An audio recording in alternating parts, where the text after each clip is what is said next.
aquí estamos nosotros de nuevo en este podcast de la verdad, continuando con lo que estábamos hablando de lo que estábamos viendo, cómo estaba el mundo. Vimos que el mundo estaba realmente cambiando. Hoy vamos a ver qué es lo que está cambiando, qué es lo que está pasando en el mundo que estamos, para hacer un tercer programa la semana que viene diciendo qué podemos hacer ante estos cambios. ¿Cómo está, Padre Ramón? Muy bien, estupendamente. Vamos entonces. Vamos adelante. Vamos adelante. Sí. O sea, ¿qué es lo que ha cambiado en nuestro mundo? Decíamos la otra vez que el mundo está cambiando además de forma súper acelerada. ¿Qué es realmente lo que está cambiando? En primer lugar... Tengo que decir que hoy estamos solos, ¿verdad? Sí, hoy... No tenemos ningún compañero por aquí. Pero como yo siempre he dicho, mejor solo que mal acompañado, padre. Esperemos que próximamente tengamos algún otro socio. Bien, a ver. Bueno, lo primero que podemos observar que en el mundo ha habido un gran desarrollo tecnológico. Estamos cosas que hace 4 días no existían ni siquiera, ahora están a la orden del día. Acelerado. Entonces, y acelerado. Muy acelerado. Los cambios son demasiado acelerados comparado con lo que ha habido en otros tiempos del mundo, ¿verdad? Sin embargo, este cambio tecnológico, científico, no ha venido acompañado por un progreso moral. Antes bien ha habido un deterioro moral. Hoy moralmente estamos mucho peor que en tiempos pasados. Incluso podríamos decir que nunca jamás la humanidad ha estado en un nivel moral tan bajo. Porque, por ejemplo, antes se practicaban abortos, obviamente, escondidos muchas veces, pero nunca se ha dicho que el aborto sea un derecho, como ahora. Nunca se ha dicho que una persona que se suicidaba se consideraba como una persona que había fracasado en la vida, pero hay derecho al suicidio, etcétera, etcétera. Es decir, por tanto, estamos en una situación que al desarrollo tecnológico no ha venido acompañado por un desarrollo moral. Más bien, este desarrollo moral ha ido retrocediendo en vez de avanzar. Éticamente no ha ido avanzando como ha avanzado la ciencia. Así es. ¿Y a qué se debe eso? Fundamentalmente a 2 factores. En primer lugar, porque el hombre se ha alejado de Dios. Y al alejarse de Dios, se ha alejado de la realidad. Porque Dios es la verdad, Dios es la realidad. Todo ha sido creado por Él y todo manifiesta su naturaleza, su ser. Y por tanto, el hombre ya no sabe qué es. Es como el hombre antes, cuando el religioso siempre necesita a Dios para que le ayude a resolver sus problemas. Pero ya, si la ciencia lo resuelve, no necesitamos a Dios. Pero entonces nos hemos quedado sin saber qué somos nosotros y qué estamos haciendo aquí, porque la ciencia no me responde a estas preguntas esenciales, fundamentales, que todo el mundo nos hacemos. ¿Yo quién soy? ¿Por qué vivo? ¿Qué estoy haciendo aquí en este mundo? Eso la ciencia no me lo contesta. Tanto nos hemos quedado sin saber responder a estas cuestiones y por tanto el hombre está ahora en este momento perdido. Y esto ha llevado a un cambio antropológico. Estamos viviendo un cambio del hombre. Es decir, en este momento el hombre no sabe quién es ni qué lugar ocupa en el cosmos. Somos un animal evolucionado como otro cualquiera, que vivimos aquí unos cuantos años, luego morimos y se acabó. O nuestra vida tiene una razón de ser, tiene un sentido. El hombre moderno eso no lo sabe. Una diferencia entre nosotros y los animales, cada vez estamos caminando a ver que somos especies diferentes, pero con los mismos derechos aquí, ¿verdad? Bueno, el no saber que somos nosotros, eso ha llegado a que la dignidad humana esté en horas bajas. Porque ¿de dónde proviene la dignidad del ser humano? De ser la única criatura amada por Dios con un destino trascendente. Ahora, si yo soy un animal como más, entonces yo estoy considerado al nivel de los animales.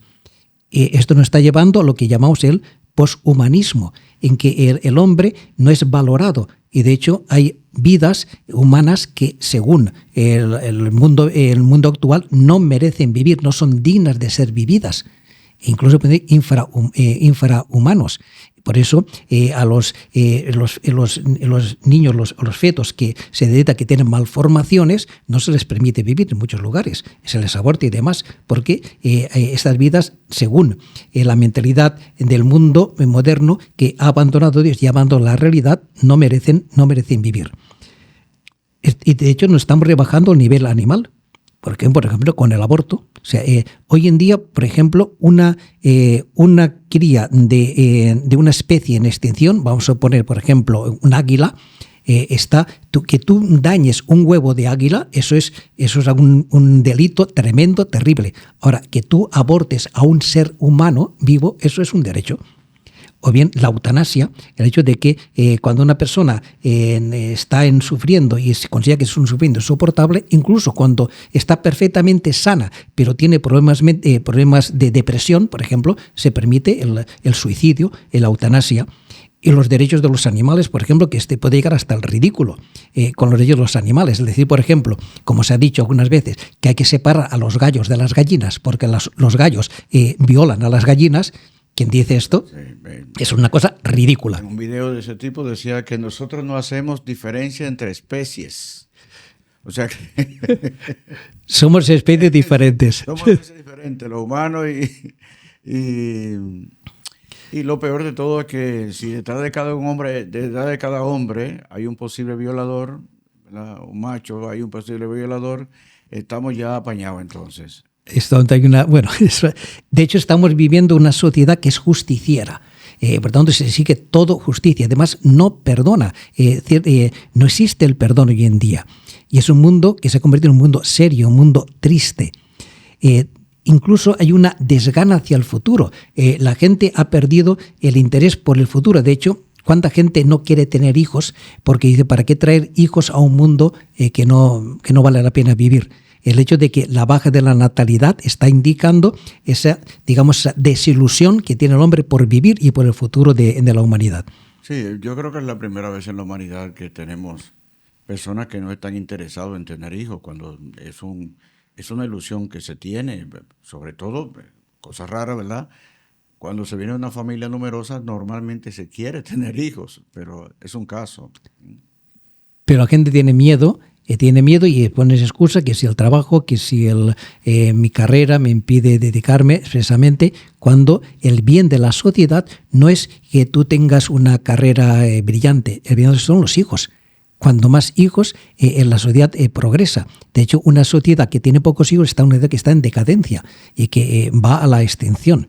Bien, yo leía el otro día que Corea, Japón, en fin, esos países, la persona está más interesada en tener éxito en la vida. Sí. Antes de cualquier otra cosa. Entonces hay un montón de gente que no le interesa la relación sexual, no le interesa absolutamente nada que tenga que ver con otros. Quieren triunfar en la vida. Quieren triunfar en la vida, eso es. Porque lo otro sería, hay gente que se suicida, bueno, son de las sociedades que más se suicidan y es precisamente por eso, porque si yo no soy exitoso, exacto. No merezco. Si no alcanzo la meta que yo me he propuesto, entonces no vale la pena vivir. O la meta que me han puesto, porque otra cosa, sí. Después de una cierta familia tengo que tener. Eso está pasando también entre algo que nosotros vemos de que Japón, Corea, está comenzando a pasar aquí entre nosotros. Sí, incluso se pregunta a estas personas que no tienen hijos, porque tienen su carrera y demás, y dice, bueno, pero ustedes se dan cuenta que la sociedad va en decadencia. Bueno, eso que lo hagan otras personas. Nosotros nos centramos en nuestra carrera. Es decir, que hay personas que dicen, mi contribución a esta sociedad es no tener hijos. Mi contribución, porque cuando hay hijos, sobre todo, hay menos basura, hay menos orden. Pero bien, eso es el bueno. Otra cosa, por ejemplo, en este momento las relaciones personales están cambiando. ¿Quién puede decir que tiene amigos cercanos con la gente del barrio, con los vecinos, con los demás? ¿Qué relaciones hay en este momento? Ahora estamos completamente aislados. Incluso se dan paradojas de que hay dos novios que están sentados uno junto al otro y están con el celular chateando o haciendo no sé qué cosas. O bien, por ejemplo, estamos los novios parecen también los esposos. También los esposos. Y tenemos una dependencia tremenda de las tecnologías. Por ejemplo, si antes, cuando una persona soltera, que no sabía cómo freír un huevo, ¿a quién le preguntaba? ¿Preguntaba a su mamá o a su abuela? No, hoy vas a Google y el Google te resuelve el problema. Porque la relación personal no existe solamente la relación a través de una máquina. No, y las máquinas que están buscándole parejas a otras personas. También. Ya, con internet, con aplicaciones especiales para buscar a alguien que te interese, la mayoría de las veces no con una intención de hacer una relación permanente, sino de hacer una relación efímera, provisional. Personalizado totalmente. Sí, porque hoy en día todo es efímero, todo es desechable, ya no se hacen cosas perdurables, sino cosas para usar y tirar, porque lo que importa es que se mueva la economía. Bien, otra cosa que ha cambiado es la radical desacuerdo que tenemos en lo fundamental. Ya antiguamente todo el mundo tenía unas bases, estaban de acuerdo, habría diferencias de opiniones, pero en lo esencial estábamos todo el mundo de acuerdo. Hoy en día esto ya no existe. Y no solamente en esta sociedad occidental, también lo pasaba en el oriental, en África y demás, y todo. Había una conciencia real de qué somos, a dónde vamos y demás. Sí, sí. De las personas. Sí, eso pasaba en todo el mundo. Todo el mundo tenía los elementos fundamentales, todo el mundo estaba más o menos de acuerdo. Sin embargo, hoy en día no es así. Por ejemplo, con la ideología de género. ¿Y qué es el género? Pues nadie sabe exactamente qué es el género y nadie sabe, por ejemplo, si una persona si es hombre o es mujer. O bien, por ejemplo, en el propio lenguaje, con el lenguaje inclusivo, no se ponen de acuerdo, las palabras tienen diferente significado para unos y para otros. O bien, por ejemplo, con el problema, a suponer, del pensamiento de la historia, derribando, como se ha sucedido hace unos años en Estados Unidos, derribando estatuas de personajes que son realmente personajes bienhechores de la sociedad, de la humanidad, y sin embargo son considerados como genocidas, como está completamente falso en esta situación. El Ayuntamiento de California, un montón de gente hace tiempo que quiere derribar una estatua de un franciscano que fue Junípero Serra, que fue el evangelizador de California, que fue fundando estaciones misionales. De hecho, casi todas las ciudades importantes de California llevan nombres de santos. Los Ángeles, San Diego, San Francisco, Sacramento, etcétera, etcétera. Un par de días celebramos a San Juan de Capistrano, que fue también alguien muy importante ahí en California para la población y de San Y sin embargo, hablando de California, Stafford, que fue el primer gobernador de California una vez Estados Unidos ocupó California, fue realmente un genocida de las tribus nativas. Cuando llegó Stafford había, me invento un poco las cifras, pero más o menos esta situación. Había, por ejemplo, 400.000 indios nativos y quedó reducida la población a unos 40.000. Y este señor Stafford tiene sus estados, tiene una universidad dedicada a su nombre. Ese fue un verdadero genocida. Entonces, eso se le alaba, y al que fue un verdadero bienhechor de la humanidad, ese se le desnota. O bien, por ejemplo, los delitos de odio o las fobias, cuando una persona tiene una opinión diferente de ti, entonces dice que tú eres homófobo o tú eres xenófobo o no sé qué, no, simplemente porque opina de forma diferente. Entonces, de hecho, que hay un temor, por ejemplo, a hablar.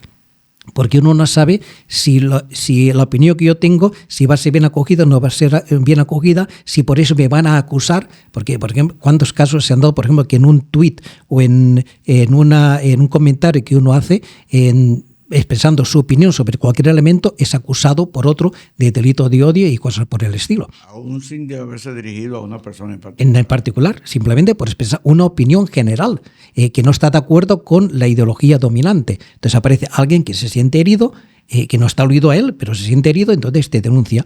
Tanto es de que en este momento la gente prefiere muchas veces callar y no expresar su opinión, cosa que es propio de las dictaduras. En las dictaduras uno no podía expresar sus opiniones porque no sabía si el que te estaba escuchando era un confidente de la autoridad o del poder. Entonces uno tenía que callar.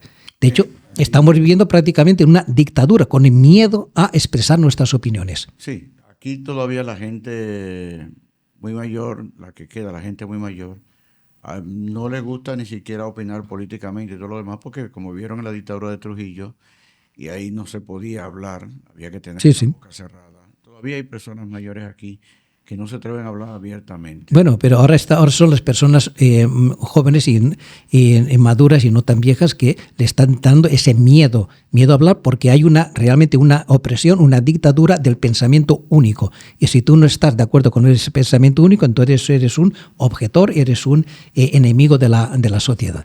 Bien, eso en otras sociedades es más fuerte que aquí todavía es. Sí, no me estoy hablando aquí de... Aquí todavía no está... Está hablando en general, la situación que está viendo, eso, por ejemplo, vete tú a Canadá, o vete tú a los mismos Estados Unidos, vete tú a Europa, eso... En América Latina también que estamos llegando a eso. Colombia, por ejemplo, está llegando a un punto bastante raro con eso. Argentina llegó a estar a la vanguardia de ese lenguaje y de esa forma de pensar. Hoy en día está cambiando un poco con con Milei, pero durante un tiempo fue vanguardista ese pensamiento. Sí, sí. Bueno, todavía lo es, de hecho, no se cambia una cuestión en 2 años. O sea, ahí, por ejemplo, no se puede dar por supuesto que un hombre sea un hombre o que una mujer sea una mujer. O bien que un bebé no se sabe si es niño o niña. Como decía aquel cuento de que está una señora con un carrito, con un bebé, y una vecina que le preguntó, ¡ay, qué lindo, qué mono! ¿Pero es niño o es niña? Y la mamá dice, no lo sé, todavía no habla. Es decir, tiene que ser el que decida. O bien no se sabe si un tomate es un tomate. O como decía Chesterton, dice, llegará un día en que habrá que demostrar que la hierba es verde. Pues ese día ya ha llegado. Ahora tenemos que demostrar que un niño es un niño y que una niña es una niña. Cuando la sociedad, el mundo natural no crea géneros, crea sexos, crea personas sexuadas, hombres y mujeres, punto. Eso es lo natural. El problema es cuando estamos denegando lo natural por lo cultural, donde damos un valor a lo cultural mayor que lo natural. Es algo imposible. Eso es algo absurdo en un mundo donde la gente quiere volver más a comer más naturalmente, a vestir más naturalmente, a ir desechando las cosas artificiales porque se han visto. Bueno, ahora la carne ya no es carne en algunos lugares, sino que te la imprimen. Es algo que te imprimen y tiene sabor de carne, pero no tiene que ver con la carne. Eso es lo que estamos viviendo en esta sociedad. De hecho, estamos viviendo una sociedad que está dividida y polarizada. Esta es la realidad que estamos viendo en muchos lugares, cada vez más. Y, por tanto, las estructuras sociales están totalmente en crisis. Tenemos, por ejemplo, hemos hablado de las antiguas relaciones que había en el barrio. Hoy ya no hay esas relaciones con el barrio. Hay un vacío que está ocupado por el poder. Por tanto, lo popular está prácticamente abolido. Antes los niños jugaban en las calles con juegos inventados por ellos mismos. Ahora no. Ahora son otras personas que te lo programan para que los niños jueguen con juegos programados por los adultos, no por los niños, quitándoles la espontaneidad, la relación entre los niños, porque incluso los niños ya no están relacionados entre sí, sino que están relacionados con el Internet. Esa es la relación que tienen ellos. ¿Qué más ha cambiado en esta sociedad? Pues bueno, todo esto está llevando a una sociedad uniforme, seamos uniformados, aislados y homogeneizados. Estamos todos cortados por el mismo patrón. Hoy, por ejemplo, se habla mucho de pluralismo, de inclusión, de diversidad. Pero ¿qué significan estas palabras? ¿Qué significa inclusión? ¿Qué significa diversidad? Significa, por ejemplo, que en determinados estados tiene que haber una cuota de personas homosexuales o de personas transexuales. Tiene que haber una paridad. O bien que tenemos que defender los derechos de los LGTBI, o bien seguir la cultura woke, o bien hablar de aceptar la ideología de género. Por tanto, en vez de diversidad, lo que estamos teniendo es una cultura única y además impuesta. O sea, la diversidad va a depender de lo que hay un grupo de poder que es lo que está diciendo que es la diversidad, la inclusión también. El otro día una persona fue a un restaurante y preguntó qué es lo que había. Entonces había toda una serie de cosas, ¿verdad?, que hablaba de la diversidad y demás. Y dice, ok, consígame un menú en braille. ¿verdad? Sí, Si hay claro. inclusión, Inclusión. entonces un ciego tiene derecho a ir a un restaurante y poder leer el menú, no tiene que leer Claro. lo otro. Eso no hay. Entonces, ¿cómo es la cosa? Sí, sí. ¿A qué estamos llamando inclusión aquí solamente? A lo que usted llama que es inclusión, a lo que tiene que meterse. O sea, que una verdadera inclusión al final no está incluyendo necesariamente a todas las personas. No, está excluyendo, porque hay personas que son excluidas y que no merecen vivir. Esa es la realidad. Eso es lo que estamos viviendo. Y eso lleva, otro consecuencia de esto, estamos viviendo una tendencia deshumanizadora. Porque, por ejemplo, lo propio del ser humano es buscar la verdad. El hombre siempre ha deseado saber, conocer la realidad sobre sí mismo. ¿Quién soy yo? ¿Cuál es la realidad de mi vida? Hoy en día no solamente no se busca la verdad, sino que se niega la verdad. Entonces no existe la verdad, todo es opinable, y de forma que el hombre se ha quedado sin saber exactamente cuál es su realidad, si su vida tiene o no tiene sentido. Y estamos viviendo en un mundo sin sentido, un mundo del absurdo. Porque hablamos acerca de que se están quitando las materias que son humanistas. Se están quitando de los pensum y demás. O sea, se está evitando que la persona piense. Además, ¿con qué nos relacionamos? Tú vas, por ejemplo, a consultar, a hacer una consulta a una empresa y te contesta, no es una persona, es una máquina que te está contestando. Entonces, estamos relacionados con robots. Ahora tenemos, por ejemplo, el famoso programa ChatGPT. Dice que tú quieres hacer una tesis sobre, qué sé yo, el agua, el riego en tal lugar. Y se lo pides y te lo dan la tesis hecha. De forma que tenemos muchísima información, pero estamos poco formados. El problema de la inteligencia artificial es que, como todo tipo de estas informaciones que son programadas, depende de quién la programe. Entonces, la inteligencia artificial puede ser El otro día le pidieron a alguien que pusiera un papa ideal, ¿no?, en la inteligencia artificial, y puso una mujer negra. Sí. ¿Quién programa eso exactamente? ¿Quién programa lo que es lo ideal? Sí. O bien decir, ¿cuál es la ciudad mejor, más según la inteligencia artificial, mejor del mundo? Vete a saber, pues eso depende lo que tú pongas allí, los valores que tú pongas allí. Entonces, que al final es esto, ¿verdad? Eso va a ser un gran problema, la inteligencia artificial. Ahora comienza a ser, en el futuro será. Hay personas que dicen que quien no tenga una enciclopedia de estas de ahora todavía, llegará el momento en que cuando llegue a buscar una información, no se sabe lo que le va a suceder. A no ser que tengas una enciclopedia de esas, de volúmenes, de 40 o 30 volúmenes, de todo eso. Sí. Hoy en día, a través de esta inteligencia artificial, no sabes lo que te va a decir. Al final no sabes ¿Con qué? Lo que nos va a decir, ¿verdad? Que es un caso porque depende de quién la programe y para qué.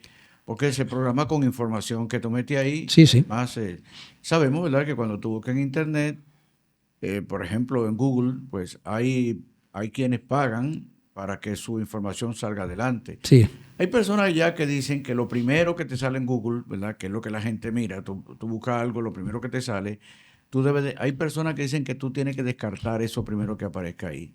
Uh-huh. Eso es lo que le interesa a alguien que tú veas, que tú sepas, que consideres, ¿verdad? Y hay que hay que escarbar en todo lo otro para ver. Porque depende de quién lo programe, cómo lo programa y para qué lo programa y lo demás, ¿verdad? Yo no quiero decir nada con eso. Sí, sí, pero es así. Pides un versículo de la Biblia en Google y lo que te trae siempre es una versión de la Reina Valera. Sí. Siempre que pides algo ahí, tú tienes que especificarle Biblia católica para tú poder que te salga ahí. Bueno, tiene en primer lugar eso. Sí, sí. Otro dato, por ejemplo, siempre ha habido el intercambio comercial de las personas a base con el dinero. Hoy en día el dinero ya está desapareciendo, el dinero metálico está desapareciendo. Las tarjetas de crédito también van a desaparecer porque vamos a un mundo sin dinero, donde será con un chip que tú te pones y con ese chip ya puedes hacer todas las transacciones que quieras. Hoy en día incluso con el celular puedes hacer un montón de transacciones sin necesidad de colocar el dinero. Sí. O bien, por ejemplo, el hecho de que haya personas que son descartables, personas que se pueden descartar. Por ejemplo, eso está grave. Incluso hay ideologías que dicen que una persona, por ejemplo, que no está en sus plenas facultades físicas o mentales, no es una persona auténtica, porque para que esta persona tiene que tener en todas sus facultades. Fundamental, una persona, por ejemplo, que tenga problemas de salud mental o que esté en coma, no es una persona, por tanto puede ser descartada, puede ser rechazada. Incluso algunos fíjate hasta dónde llegan, que una persona que está durmiendo, entonces no es persona porque en ese momento no está en sus plenas facultades humanas. Eso estamos llegando. El hecho de que haya personas que se descarte, lo que dice el Papa Francisco, estamos en la sociedad del descarte, donde hay realidades que tienen que ser rechazadas, sobre todo personas que no merecen, según la sociedad, no tienen derecho a vivir porque no tienen una vida, es una palabra terrible, una vida digna. ¿Qué se entiende por vida digna? Eso es importante. ¿Sabes? Lo que cada uno, ¿qué entiende cada uno por vida digna? Pero una persona, por ejemplo, una persona con síndrome de Down, no tiene una vida digna, tiene una vida dignísima. Hay que ver, las personas con síndrome de Down son plenamente felices y además irradian felicidad a su alrededor. ¿Quién dice que esa vida no es digna? O una persona que esté, por ejemplo, que haya quedado tetrapléjica, ¿Dónde está la dignidad? La dignidad que está en ser tu atleta, en medir 1,90 y ser fortachón. Eso está la dignidad de la persona. Una persona enferma no merece vivir, no tiene dignidad, cuando la dignidad no la da el hecho de ser personas, porque somos hijos de Dios. Sí, solamente la persona que es productiva y que tiene una vida activa tiene una vida digna, entonces. Otro elemento, por ejemplo, estamos viviendo una serie de lo efímero. Todo es descartable, todo es provisional. Cuando Dios es perdurable. Cuando Dios dice una cosa, perdura para siempre. Dios creó el mundo y este mundo perdura. Cuando Dios elige a una persona, la elige para siempre. No la elige para 4 días o para un determinados años, luego ya la desecha, la descarta, ¿no? Lo de Dios perdura siempre. Y a nosotros nos ha creado para que perduremos siempre, para que vivamos siempre. De hecho, no vamos a morir.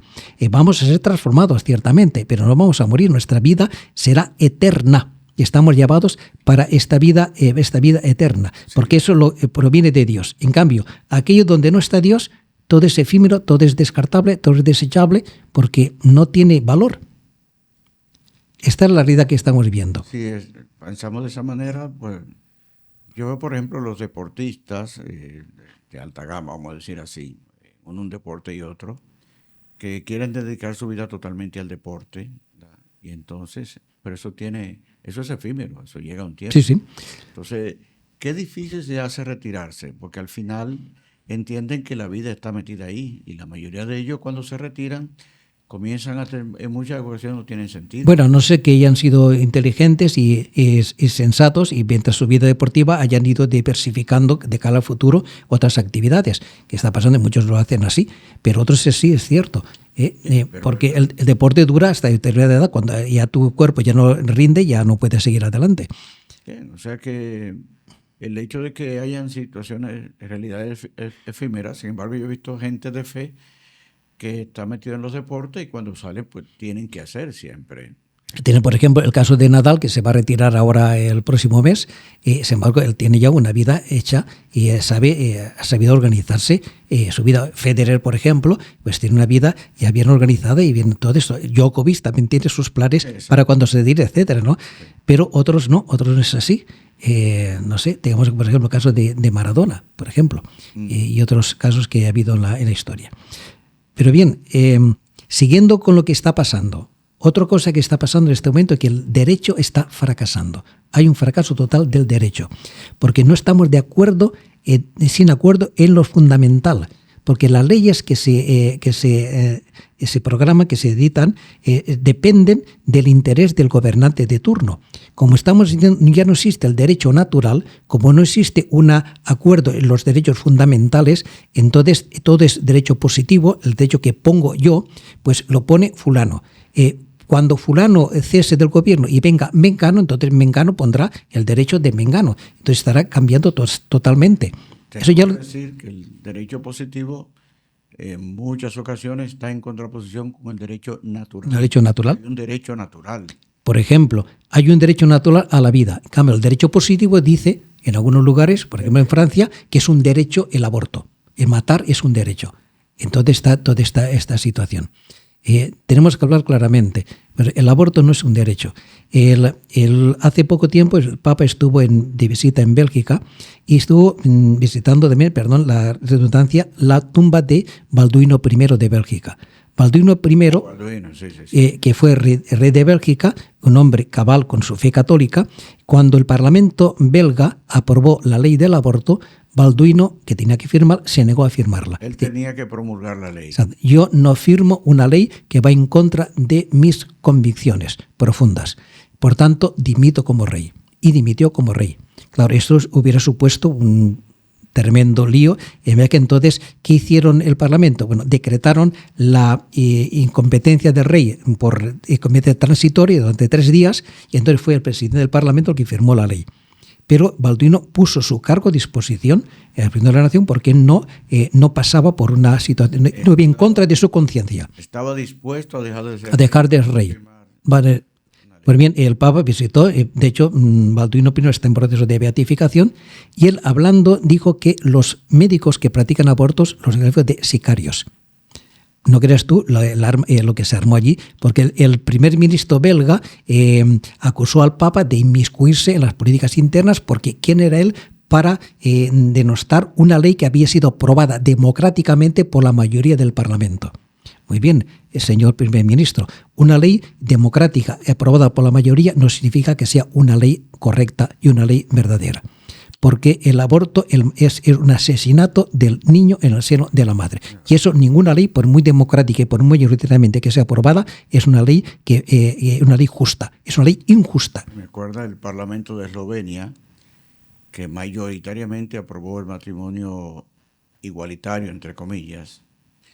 Y al final hubo una brecha ahí, y cuando se consultó al pueblo, resulta que un 60 y pico, casi un 70% del pueblo estaba en desacuerdo con la ley. Sí, sí. Y el Parlamento mayoritariamente votó por eso. Exactamente. ¿Quién representa al Parlamento? ¿Representa realmente a sus votantes o representa sus ideas? Esta es la cuestión. Y eso tenemos que decirlo claramente, porque el aborto es una barbaridad. Si quieres, ¿qué es un aborto? ¿Qué nos está predicando un aborto? Se está matando a un ser vivo, porque el feto tiene sensibilidad. A partir de las 12 semanas se sabe que ya sufre y tiene sensibilidad y siente eso. Entonces, si tú practicas un aborto, metes, por ejemplo, una especie, no sé, unas tenazas y le estás arrancando. El lenguaje es duro. Por tanto, si alguien se tape los oídos, no quiero, pero está arrancando un brazo o arrancando una pierna, o con una pinza le estás aplastando el cráneo. Eso es lo que es un aborto, eso es lo que se practica en un aborto. A una persona que está viva. Y por tanto, aquí no hay ningún supuesto que autorice semejante barbaridad. Por tanto... o la queman con una especie de ácido. Sí, exactamente. Por tanto, no hay ninguna ley ni ningún, no sé cómo se llama, decreto, ley. Decreto, ninguna causal que permita esa barbaridad, que justifique esa barbaridad. Eso hay que decirlo bien claramente. Entonces estamos, aparecen de nuevo, por ejemplo, la admisión de los delitos de odio y de fobias. Pero el odio y la fobia es un sentimiento, y un sentimiento no es un concepto jurídico. ¿Cómo se puede legislar sobre los sentimientos de las personas? De forma que nuestros sentimientos están ya controlados y son objeto de derechos. Yo tengo un sentimiento, yo tengo una opinión diferente sobre una realidad, entonces esto es un delito de odio. Si yo, por ejemplo, digo el matrimonio homosexual no es conveniente por una serie de razones que defiendo, ¿no? Entonces ya eres homófobo, o bien tienes odio hacia los homosexuales. No tenemos odio a los homosexuales, estamos llamando a vivir en la verdad de lo que es la dignidad del ser humano. Tanto, ¿cómo se puede legislar? Es raro, porque el derecho debe de legislar sobre hechos. ¿Sí? Sobre hechos, no ves sentimientos. Sin embargo, estamos asistiendo a eso. Estamos asistiendo a eso, por eso decimos que el derecho está fracasando el derecho en nuestras sociedades.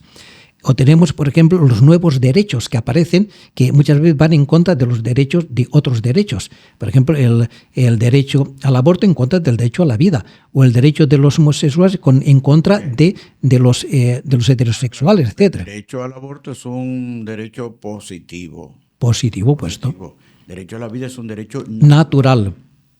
Que lo que se ha dicho normalmente en la historia es que el derecho positivo apoya el derecho natural.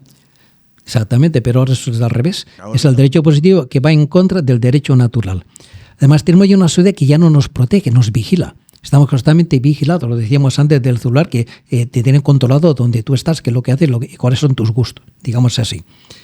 Por tanto, estamos viendo que los derechos que se están dando no son derechos del hombre, son derechos sobre el hombre, que un poder tiene sobre el otro hombre. Y hace muchos años, Carl Lewis escribió un librito pequeño pero muy interesante, se llama La abolición del hombre.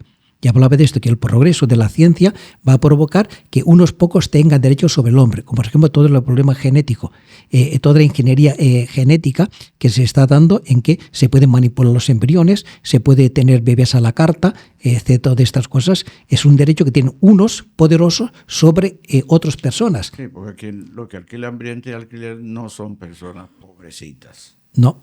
Y que son pobres. Tiene que ser gente necesariamente con dinero. o los que pueden, por ejemplo, la inseminación artificial y todas estas cosas, es una persona que tiene derechos sobre otras personas. O bien la cuestión de bebés medicamentos, que hay una persona, un muchacho que tiene una enfermedad que solamente puede ser curada por un trasplante de alguien que sea compatible con él. Entonces se tiene un hermanito para que este hermanito ayude a la curación del otro hermano. Entonces es un bebé que ha sido creado como una medicina, no ha sido creado por sí mismo, no ha sido amado por sí mismo, sino para. Eso es un objeto. El derecho es conculcar los derechos de uno por otra persona. Exactamente. Por tanto, estamos pasando de una moral fundamentalmente basada en el cristianismo como era antiguamente, que estaba basada en el derecho común, a un legalismo sin sentido común y sin raciocinio. Pues estamos dando leyes que van en contra del derecho común. Por tanto, finalmente, ¿dónde queda la libertad? ¿Podemos decir que estamos viviendo una sociedad libre, democrática, pluralista? Lo que estamos viviendo es todo lo contrario, que está aumentando la videovigilancia y el control, lo que hemos dicho antes de los celulares. Saben lo que te gusta y dónde estás. Estamos viendo también una cultura de súbditos amedrentados, porque estamos amedrentados por lo que pasa. Por ejemplo, ¿qué ocurrió con la pandemia?